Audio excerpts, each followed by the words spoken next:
Good evening and welcome to Face for the Newsfirst team. I'm Niresh. The Prevention of Terrorism Act, that draconian piece of legislation which has been hanging over our heads for nearly half a century, and its proposed successor, the PSTA, the Protection of the State from Terrorism Act, are much in the news because the PTA is supposed to go after 47 years, and the PSTA has been proposed instead. And at the end of this month, all of the public comments on the proposed PSTA would be gathered together, and hopefully it would be amended or it would be withdrawn. And there is much debate about this because the PSTA has not drawn many good reviews at all. And to discuss this, I have with me Miss Bhavani Fonseka, who is a senior researcher at the Center for Policy Alternatives, CPA. Good evening and welcome back, Bhavani. Good evening, Niresh. Right. What is the situation now with the PTA and the PSTA? Could you enlighten our viewers as to the current status? Okay, so as you said, we've had the PTA, the Prevention of Terrorism Act, in our law books for several decades now. It was brought in late 70s as a temporary measure, and I think that's important to understand. It was brought in as a short-term measure by that government, the UNP, and in a few years the government of the day made it a permanent law. Now since then we've had the PTA in our law books as a law for several decades, and several promises of repealing the PTA and bringing a new law or amending has come to a point where nothing really has shifted. We still have the PTA, and I think that's where things stand. In 2015, 2016, under the Hapalene government, they tried to bring in the Counter-Terror Bill, Counter-Terror Act, the draft. That had lots of discussions. We went to court, several others went to court, but nothing moved. Then in 2022 there was an amendment brought to the PTA, but really nothing major in terms of the really egregious sections in the PTA and the fact that torture was still ongoing. Then in 2022 and 2023, the then government also attempted to bring a law or draft law called the Anti-Terror Bill, and that again was met with opposition. There were challenges, and the whole point was, yes, repeal PTA was needed, but if you're to replace it, it should be something that is an improvement, and none of these attempts really satisfied those concerns, and that's where things stand in terms of the PTA. So PTA is still in force. We've had moments before where previous governments had moratoriums on the PTA, so they stopped using the PTA because of pressure, because of international pressure as well.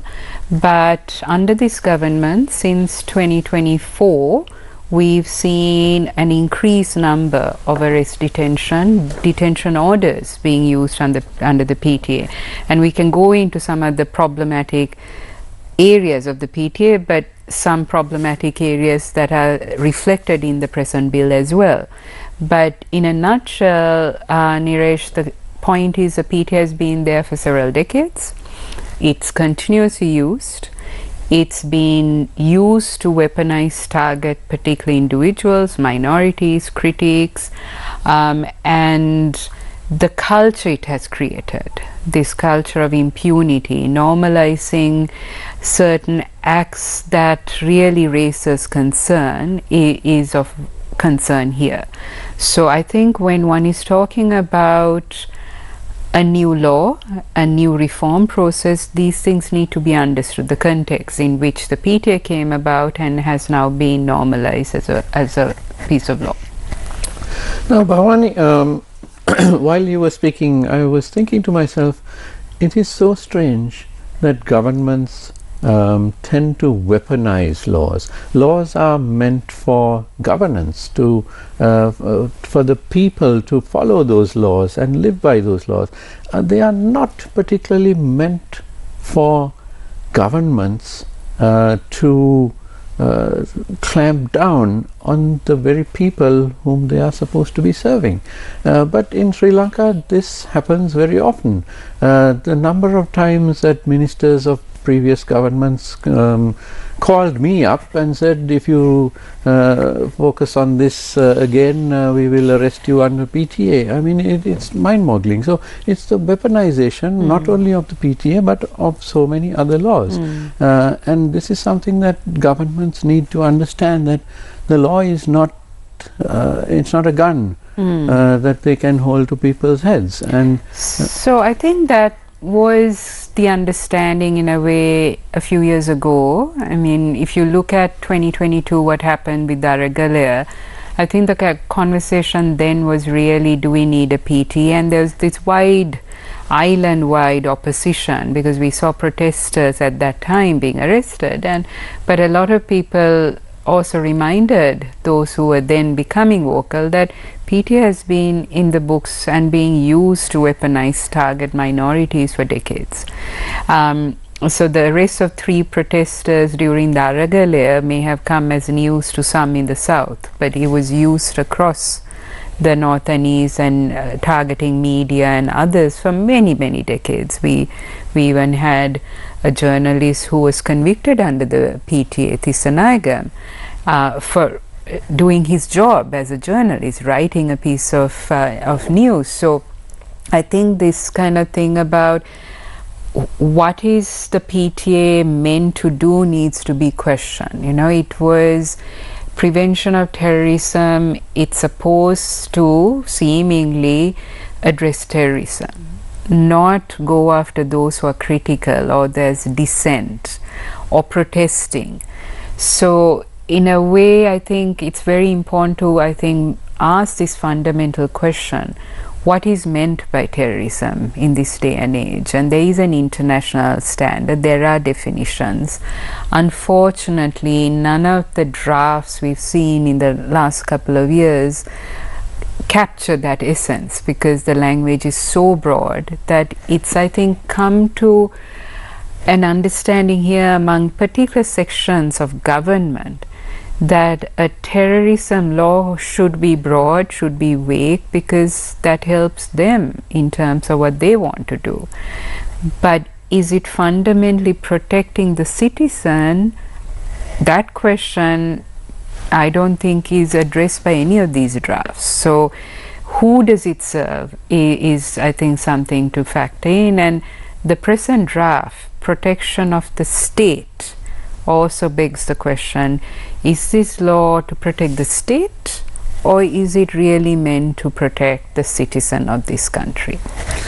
Yes, I personally have a fundamental issue with the name of the law, protection of the state from terrorism.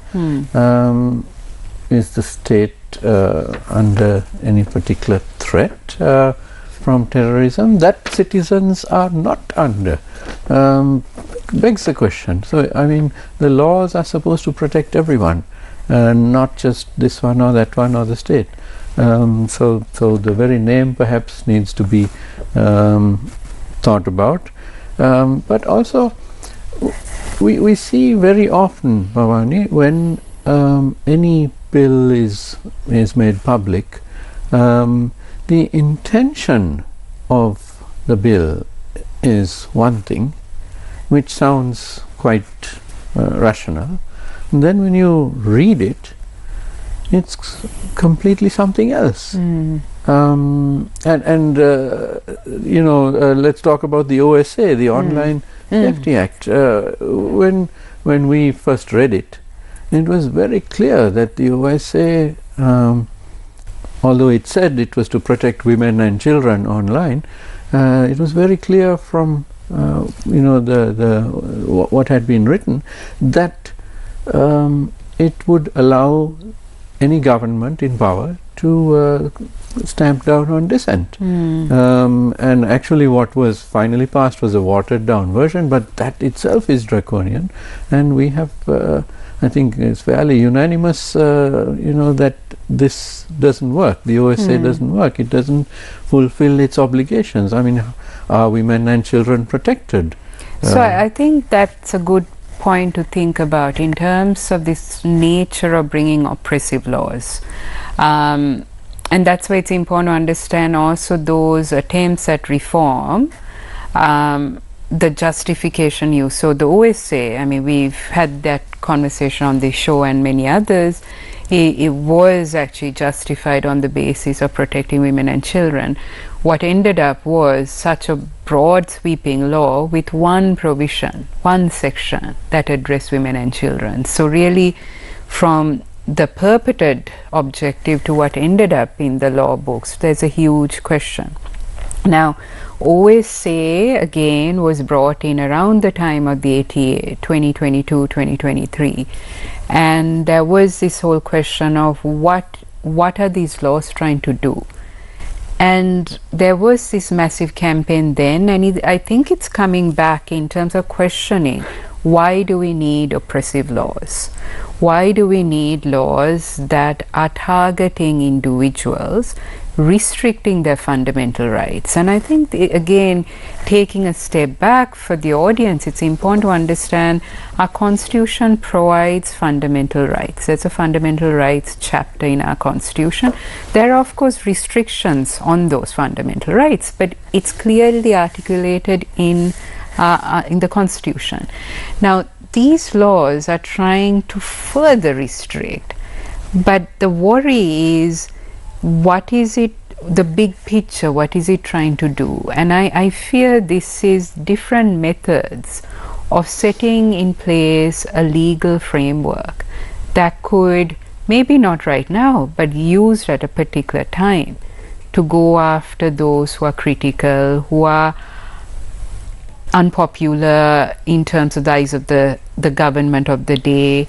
And again, I think it's very important to understand, when laws are passed by governments who have a majority, there's very limited opposition that can be put against these laws. So quite rightly, in terms of the 70s, 80s, the laws that were passed at that time, it was a government that had a majority in parliament. So the PTA passed as a temporary measure. Subsequently, it was justified as a government that had the majority in parliament. Now we have a government that has a 2/3 majority, is trying to bring in a bill which, for me, reading it, is worse than the PTA, and we can go into some of those provisions. But it's very worrying. Have we not learned lessons over the last 4 decades, that you bring in a law that may be termed as for a short time, for a particular purpose, but that law could be staying in the law books for many decades to come. And the legacy of the PTA is that you have torture normalized, you have militarization normalized, you have basically a state apparatus that feels anything could be termed terrorism and people could be arrested. So even recently we saw these campaigns, the war on drugs. Now I think it's very important to address the issue of drugs, definitely, but there are other laws to do it. Are you saying that terrorism laws are needed to address the whole issue of drugs? That gets into a very, very murky world, because now at one point those who are protesting in Daragal, they were also termed as fascists and terrorists. So who decides these narratives and definitions? And when you have broad scope in that definition, that leads to potential abuse. And as we've seen under the PTA, abuse under using that law as in the guise of terrorism. Right. Now, when it comes to drugs, I think most people do agree that this has to be stopped. Of course, throughout the world it's very, very difficult to stop it, but that doesn't mean that anyone should halt the efforts to do so. But once again, as you said, why do you need to use laws which were intended for something else. And you tend to then hand the security forces a weapon which they might use in rather a draconian way. I mean, now we see this in the United States, where the US armed forces are attacking and destroying boats which are supposedly on their way to the US with drugs, but they are in fact hundreds of miles or even thousands of miles away from the US coast. And people are being killed, and we'll never actually know whether those boats had any drugs or not, because they're at the bottom of the sea. So, is that justice, you could ask? But that's an absolute extreme. Fortunately, we don't do that here.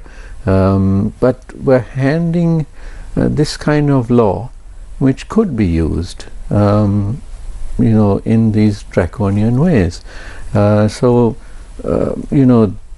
For the war on drugs, we need laws which are designed for that, rather than designed for terrorism, don't you think? Yeah, and I think that's where, in a way, one needs to look at the present exercise. Now, at the outset, I think it's important to say this government has not rushed through this process, in terms of we don't suddenly wake up to understand, its credit, yes. To its credit, that there's no bill that has been gazetted and gone to Parliament, because we've in the past had to rush and study it and challenge it. But at least there is time where I think what this version seems to be is they've asked for comments by the end of the month, and that's something I think one needs to look at positively. But the question then is, if all the comments that are coming out that are publicly shared so far is very critical, is the government then going to withdraw this and go back to the drawing boards and say, no, we are considering all of this and we will review this and go back to kind of a new draft? That's something to look at. But it's also important, I think, because I mentioned those earlier exercises, the position of the NPP in terms of those laws, with the anti-terror law, the draft, and the Online Safety Act, when they were proposed, when they were tabled in Parliament, you had members of the present government, cabinet members, challenging it in court, publicly saying repeal PTA, we don't need such oppressive laws. That language got captured in the NPP manifesto. There is language saying repeal PTA and other oppressive laws. Now, if that was the promise in 2024 and previously, why has there been a change of heart with this? And then I think it's a point we've been raising, and others also, is the whole thing about everyone gets activated when these drafts come out, and there's a debate. There are those who say we need a terror law. There are those who say we don't need it, use the existing provisions. But this debate then kind of distracts people from the fact that PTA is still being used, detention orders are being used. We have a high number of detention orders issued under this government. But also, is the moment for reform then lost because you get into this debate and then you end up with the PTA being in the statute books for a long time?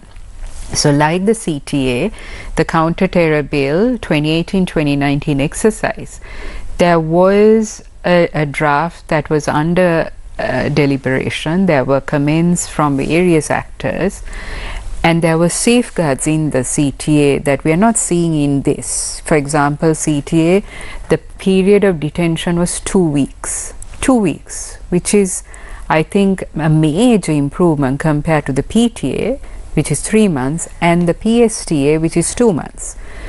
So that exercise showed that then the Easter Sunday attacks happened and that reform stopped. Similarly with the ATA, that was 2022, 2023. By early 2024, that process also stopped. And with all this, you see, we invest a lot of time in discussion and debate around reform, new law, what should it be? And then that moment may pass, and then you end up with the PTA continuously being used. So that question needs to be also asked. What is your objective? Is it to bring a new law? Or is it to continue using the PTA and not really, this is merely a distraction? Or if it's really a genuine attempt to bring in a new law, do it in a better way. You know, do it in a way there is greater transparency, that even the draft that is shared should meet basic standards, not have these broad and vague terminology. So lots of fundamental questions that need to be asked in terms of objectives and kind of the really what is this moment meant to be. Absolutely, and we'll go a little deeper into the PSTA and compare it a little bit, I think, with the PTA. But first we need to take this short commercial break. Don't go away, we'll be right back.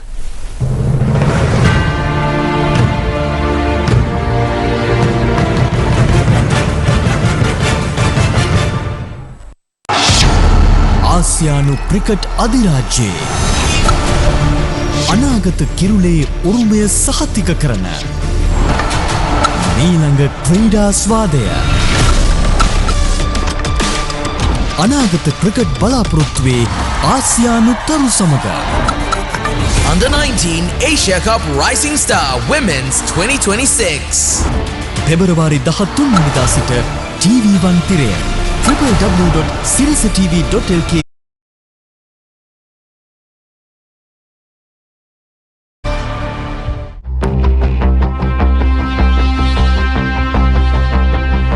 ගෙදර නිදන කාමරේ AC එකට වඩා මෙතන මට සිසිලක් දැනෙනවා බා. එළියට යනකොට මට හිතෙනවා ආයෙත් එයාව මට දැක ගන්න බැරි වෙයි කියලා. ආලෝකව නවත්තන්න දැන් කාටවත් බෑ. ඔය ටික මැති විනය කමිටුව කෙන්දලා එයා පක්ෂයෙන් එළියට දාන්න. රෝහන් ඔයා කතා කරුවොත් හොඳයි. මේ ළම එකපාරටම මෙහෙම ප්‍රකාශයක් කරන්නේ. කළු අහස හෙට රාත්‍රී 7:30ට සිරස ටෙලි තිරයෙන් ධර්ම යුද්ධය 2 ලොකු ප්‍රශ්නයක් record breaking alert මිනිස්සු කිසි දෙයක් දන්නේ නැතුව මල විකාර කියවනවා.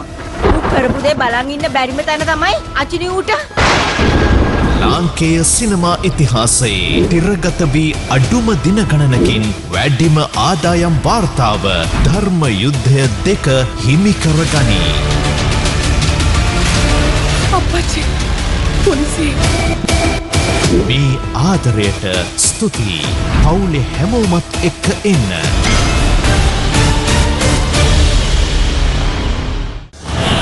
ගමනේ අපේ දෛනික ජීවිතය සවි බල ගන්නවා. ප්‍රවාහන හා ගමනාගමන අවශ්‍යතාව ආණ්ඩුව විසින් අවධානය යොමු කරන්න ඕන. අපි කියන්නේ බස් රථයකට අලුතෙන් තහඩුවක් අය කිරීමවත් නෙවෙයි කරුවේ එතන. මිනිස්සුන්ට පෞද්ගලික රථ වාහන මිලට ගැනීමට අවස්ථාව සලසා දීම. ඕක තමයි ලංකාවේ සමස්ත මධ්‍යම පාන්තිකයාගේ ජීවිත කතාව. Sirasa debater with AAT Sri Lanka. ඉරිදා සවස 6ට. මොකද්ද බා? හැමදාම කොල්ලෙගේ ප්‍රශ්නයක්. උඹට ඇත්තට මොකේ පාවෙන්නේ නැද්ද? අරවින්ද රත්නායක නම් එහෙම අහුවෙන්නේ නැහැ. හැබැයි අරවින්ද රත්නායක කියන වගේ අප්පච්චි දරු දුකින්ද අහුවෙන්න පුළුවන් ඕගොල්ලන්ගේ ගැටවලට. අදහිල්ල සාවින්ද්‍ර විතර නෙමෙයි සාවින්ද්‍රගේ තාත්තත් මේ කතාවකට කැමති නැහැ. දෙකින් මේක නම් මොක බය වෙන්න ඕන නැන්දම්ම නෙමෙයි මමන්නේ. මට මේක හම්බුණා කියන්නේ රන්දාරා ආයෙම උන්ට දෙනවා නැගිටින්න බැරි.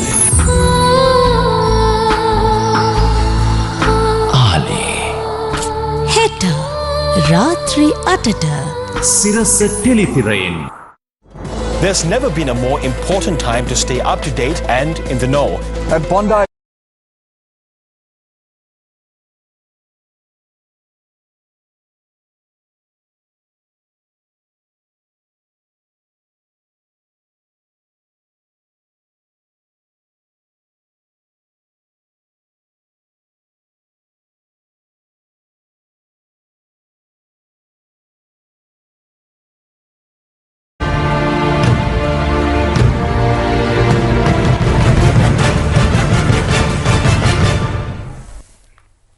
Welcome back to Face to Face. I am with Bhavani Fonseka, Senior Researcher at the Center for Policy Alternatives, CPA.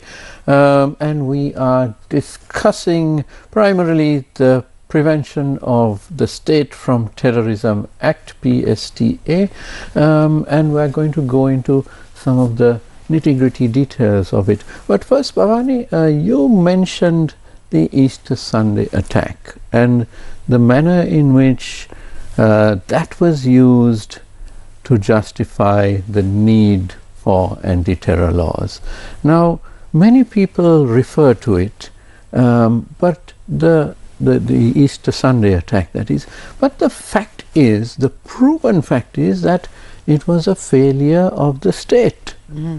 That's been proven before court. The then president was convicted.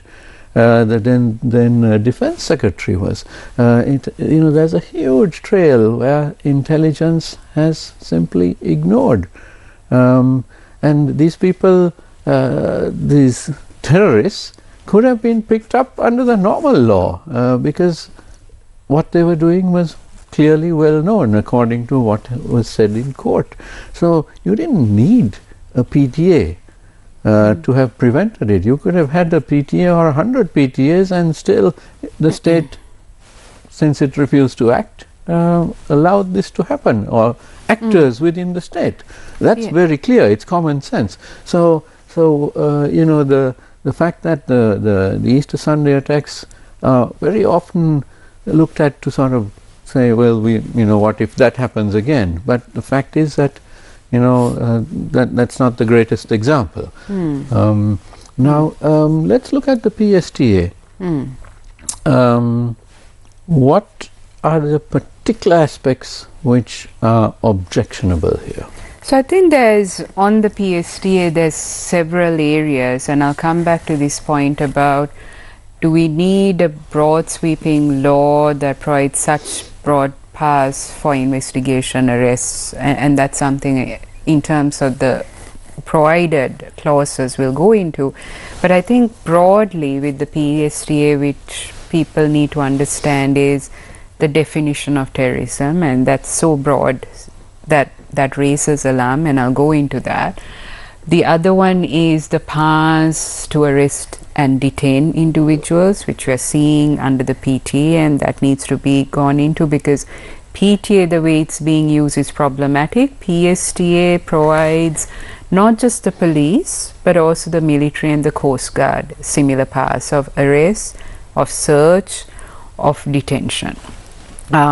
Especially arrest and search powers to the military and Coast Guard. And I think these are things that needs to be questioned, because with the PTA, however problematic it was a police that was taking the lead on those things, and we still had abuse. You bring in the military and the Coast Guard, there are questions, why are they being given that kind of power? And what are the safeguards when you have so many actors doing this? So, for example, the military could go into a premises and just say under the PSTA they have powers to search. They can search your vehicle, they can search your home, and this provides a power. Earlier, at least with the PTA, it's the police that had that particular power. So why are you broadening it out? The other thing, I think, because you brought in this Easter Sunday attack, and the lessons learned is you do need powers for investigation and looking into things. But this is not that law, and I think we need to recognize from not just the Easter Sunday attacks, but other cases, investigators, there needs to be a more focus in terms of structural reform of institutions. And I think this government recognized it by saying they will set up a public prosecutor's office, because there are questions asked in terms of prosecutions and investigations. Bringing up prevention, the terrorist PSTA law doesn't address those things. So I think one shouldn't conflate institution reform, capacity building, expertise that's required by bringing in a broad sweeping terror law, I don't think that's the way to address that problem. There is a problem, but I don't think this is going to help. But so coming back to the draft, so definition, arrest, detention, powers, but I think what people may not realize is this version has huge implications for those working in media, for publishing, because what could be defined as terrorism could be something we feel is freedom of expression, that we should have the right to speak, critique, challenge these things. By writing something or publishing something, that could get impacted. There is also this, because we are in a digital age, and this government is really pushing this whole digitized version, and kind of that's important that we see digitization happening.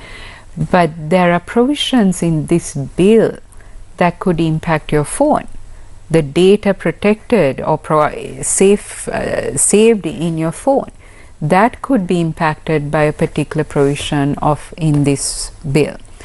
Then you have a whole broadly encompassing area of the powers of the executive, which really raises questions whether the president should have broad powers to proscribe an organization. And we can go into that also. Restrict movement, all of that. So there is a whole lot of laws that raises questions whether do you need that kind of power, because we do have now, if the justification is we need to monitor, investigate funds that are coming in that are questioned, such as money laundering, we have laws. So why are you trying to proscribe an organization potentially for as long as they want in the guise of this broad definition of terrorism? So lots of areas to look at, but I think fundamentally the question of this kind of a draft that has very limited safeguards, though they'll say, well, magistrate has particular powers, the Human Rights Commission has particular powers. I think if you kind of look at the broad scheme of things, that alone won't protect an individual's rights. Right. So, and a few interesting points you made there. One is institutional reform is what is required, and not foisting more draconian laws on the public. And you're very right, because it is the state institutions which fell down. If you look at many of the assassinations that we hoped would be investigated thoroughly, but in the end we see the hand of those government institutions which have in the past covered up these cases. We've seen even JMO's officers, the CID, the military intelligence, all actually colluding and covering up. And some of those arms, like the infamous Tripoli battalion, actually is believed to have committed some of these crimes. So clearly we need a lot more institutional reform within multiple state institutions, and that has nothing to do with the existing laws, because those institutions or the actors within them have acted outside of their authority. And I think that's the point that one needs to question in terms of the impact or the legacy of the PTA. The PTA was brought in, as we've all said, for a very short time. The government of the day, with their majority, made it a permanent law. And the opposition, including the JVP, were at the butt end of that law and other laws. And I think this is also in a context where we need to recognize Sri Lanka has other emergency laws. We have the Public Safety Ordinance, PSO, which provides for emergency. So, and I think those who may not realize this, we're still under a state of emergency right now in Sri Lanka, because with Ditwa in November, late November last year, the government imposed emergency. Now, the difference with emergency and a permanent law such as PTA is that emergency has to be renewed every month. Right. And it goes to Parliament. Yes. Parliament has a role. They're meant to question, they're meant to critique regulations. Now, the PTA, it's a permanent law. Parliament won't have much say after it becomes law. And I think the parallel from the 70s, when that government had a majority and passed this law, to this present government that has a 2/3 majority and can pass this law, needs to be kept in mind. The other thing I think to recognize is there will be those who say, well, if it's so problematic, you can challenge in court. But I think it's also important to recognize not everyone can challenge laws, not everyone has the resources to challenge a law. And the Supreme Court's mandate is to look at the constitutionality of a law. It's not to look at all issues, all policy issues, whether certain things should be there or not. That's not the role of the Supreme Court. So the Supreme Court has a particular mandate, and that's all they can do. And then it goes to Parliament. Now, Parliament, with the 2/3, the government can easily pass something unless the Supreme Court says it needs to go for a referendum. So the past is such that when you have a government with 2/3, laws can be passed, and not everyone will be able to challenge it, or not everyone is vigilant to be aware that these are problematic laws. So that context needs to be kept in mind. But the deeply problematic one with such an all-encompassing law is it seems to try to bring in so many things in the guise of terrorism. Now, 17 years after the end of the war, the question is, what is the real threat that Sri Lanka is facing? And of course, not everything is foreseen. There could be new threats that emerge. But then that's why the international standards matter. You need to have clearly defined provisions. Now, if you have things which says that compelling the government to do something could be termed as an act of terrorism, that means, having a protest that compels the government to do something that could lead to a consequence that's provided in this draft could be termed as a terrorist act. So the broad nature of it is what's problematic. If you have clearly defined terms, that provides a certain safeguard. But then, as I mentioned, you have broad sweeping powers given to other actors with limited checks. So it's not just the definition, but it's also the powers given to the military and others that raises alarm.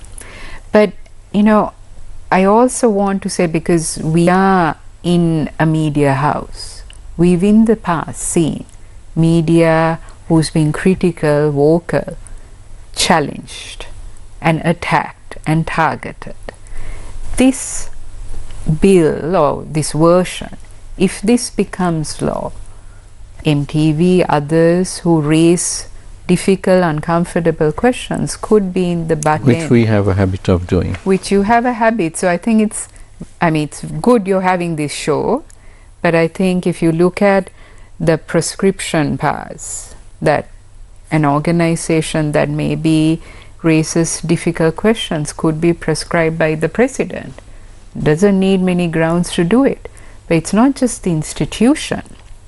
Clause 6 provides other areas where anyone who engages or supports or publishes or attends an event organized by an institution that's prescribed is also committing an offense under this.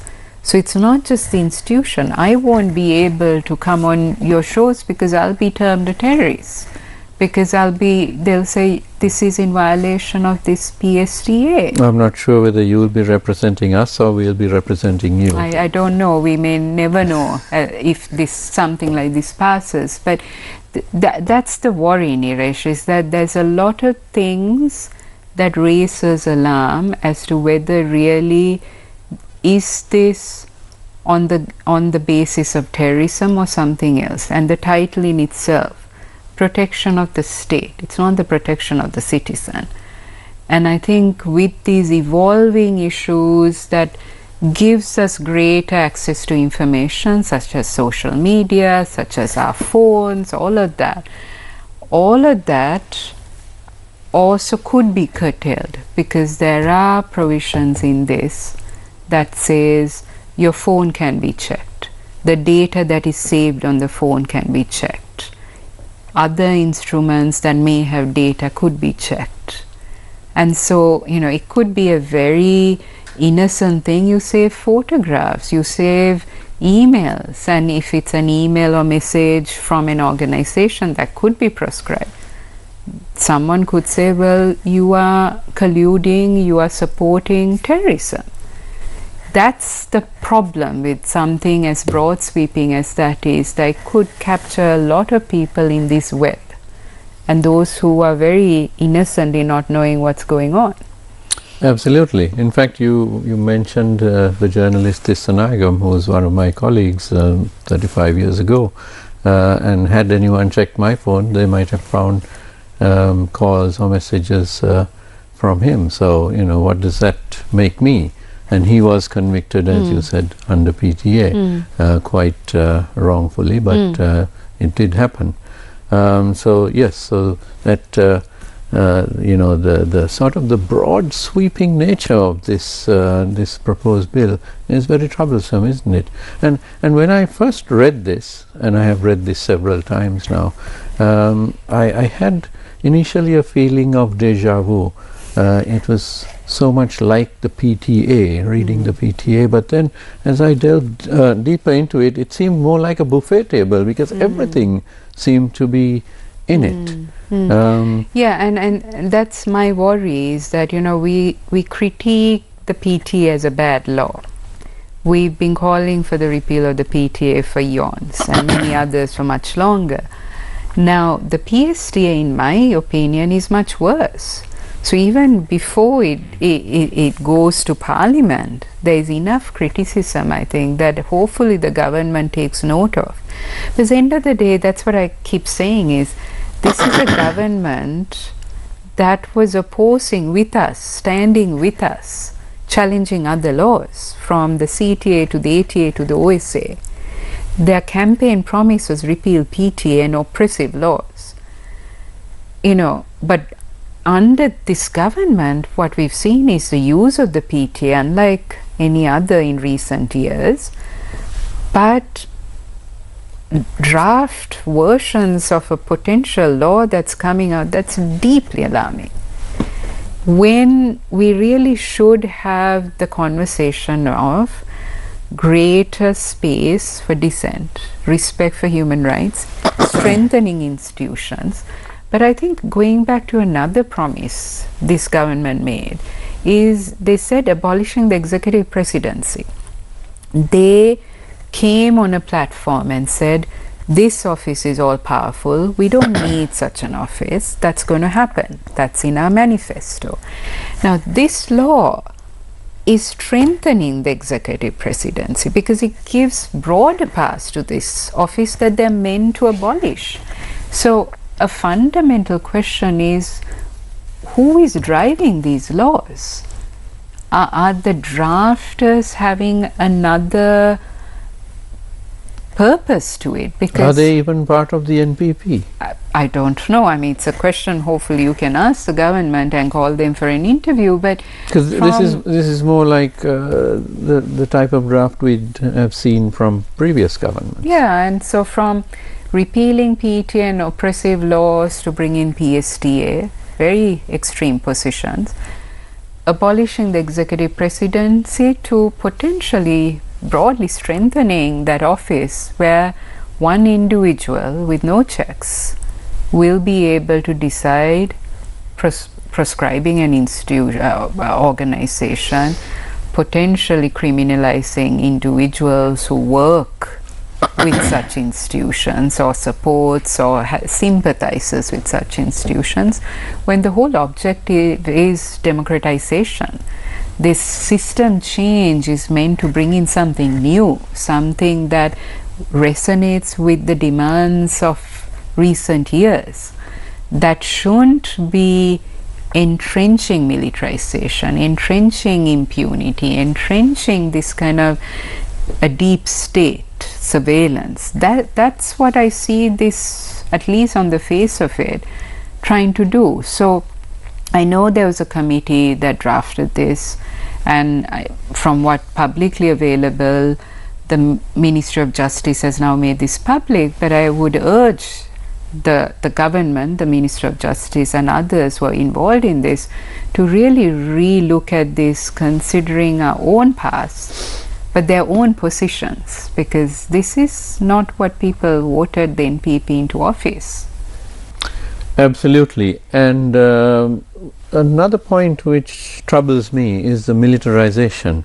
Now you mentioned democratization versus militarization, and of course since there is no war on and hasn't been for many years, thankfully, we should be moving towards democratization and not militarization.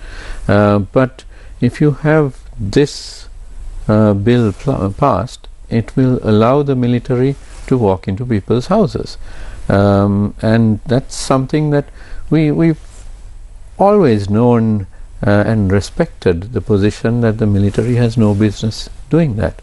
And even military officers usually, even when they were fighting terrorism, when they needed to do a search, very often, if it was a civilian area, they would ask for a constable from the local police station if possible.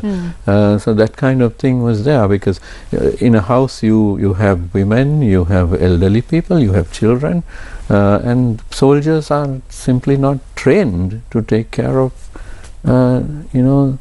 such people inside. If you have to arrest the parents, what's going to happen to the children there? Are they going to be taken to the army camp or what? I mean, these are practical situations. And I think this raises many questions in considering what happened during the war, immediate post-war. But I think one point needs to be made in terms of our own recent, the last 2 months experience with Cyclone Ditwa. We saw the military doing a remarkable job in terms of disaster response, immediate relief, helping the citizenry. And the last show actually that I was on this, we spoke about the fact that the kind of cyclone raised questions in terms of disaster preparedness, all of that.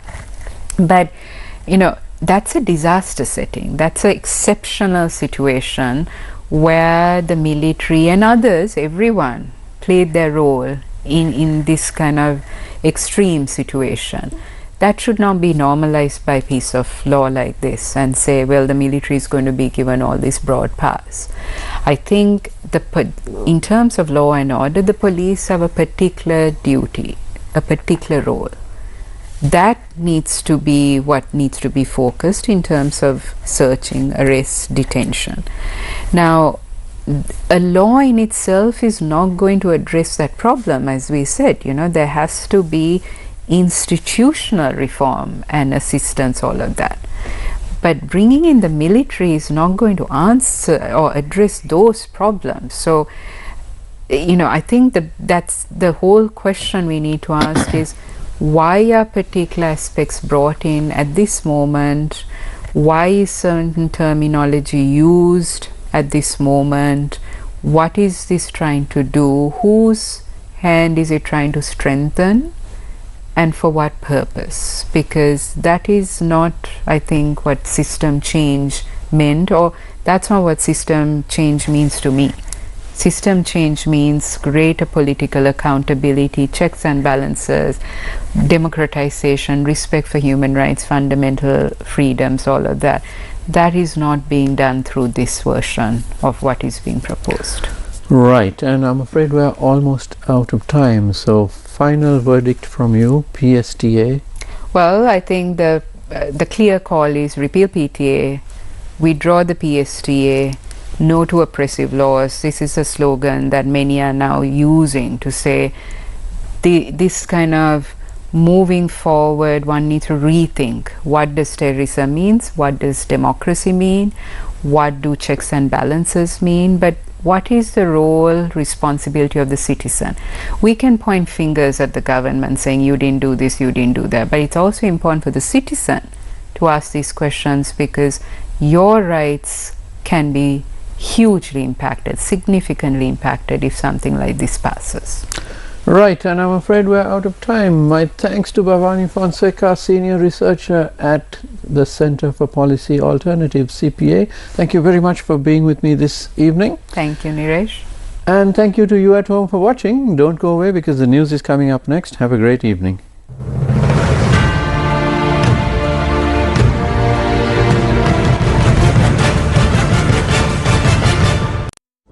There's never been a more important time to stay up to date and in the know. At Bondi Beach, the feeling of grief and unease still lingers. Every weeknight, we bring you the biggest international news from around the globe. Washington says it will also take control of Venezuela's vast oil reserves. So join me, Giris Saulani, for the latest stories in your world. Rarely in the Islamic Republic's history has it appeared so vulnerable. The world. ආසියානු cricket අධිරාජ්‍යයේ අනාගත කිරුලේ උරුමය සහතික කරන මීළඟ ක්‍රීඩා ස්වාදය අනාගත cricket බලාපොරොත්තුවේ ආසියානු තරු සමග Under 19 Asia Cup Rising Star Women's 2026 පෙබරවාරි 13 වෙනිදා සිට TV1 තිරය www.sirasatv.lk වෙබ් අඩවිය ඔස්සේද නැරඹිය හැක.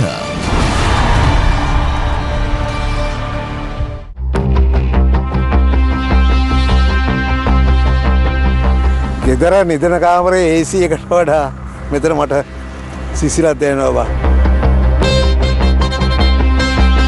එළියට යනකොට මට හිතෙනවා ආයෙත් ඒවා මට දැක ගන්න බැරි වෙයි කියලා. ආලෝකව නවත්තන්න දැන් කාටවත් බෑ. ඔය ටික මැති විනය කමිටුව කෙන්දල එයා පක්ෂයෙන් එළියට දාන්න. රෝහන් ඔයා කතා කරුවොත් හොඳයි. මේ ළම එකපාරටම මෙහෙම ප්‍රකාශයක් කරන්නේ. කළු අහස හෙට රාත්‍රී 7:30ට සිරස ටෙලි තිරයෙන්. මොකද්ද බා? හැමදාම කොල්ලෙක්ගේ ප්‍රශ්නයක්. උඹට ඇත්තටම මොකේ පාවෙන්නේ නැද්ද? අරවින්ද රත්නායක නම් එහෙම අහුවෙන්නේ නැහැ.